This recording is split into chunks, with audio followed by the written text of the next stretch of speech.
जय जगन्नाथ एकादशी व्रत करी ए 8टी जिनिस आपण खाई परिबे। प्रथमतः आपण जल मध्य आपण पी परिबे, कोनोसी अपराध नै। द्वितीय होची मूल, कोनोसी मूल जिनिस आपण खाई परिबे जेमिति कंदमूल आ कोनोसी माटी तळ जिनिस आपण भोजन करि परिबे जहा कोनोसी अपराध नै।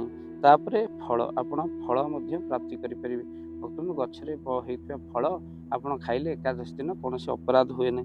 ता सहित क्षीर मध्य आपण निहाती भाबरे पीबे जहाँद्वारा कौन से अपराध हेनी। एकादशी आपड़ घी जदि आप एकादशी दिन खाऊँ कौन से अपराध नुहे, बर आपणकर व्रत नष्ट होना। ता सहित ब्राह्मण आज्ञा जदि आपको कौन से ब्राह्मण विज्ञ लोक कहते एकादशी दिन ये जिनस खाइबे आप खाइले कौन से अपराध ना।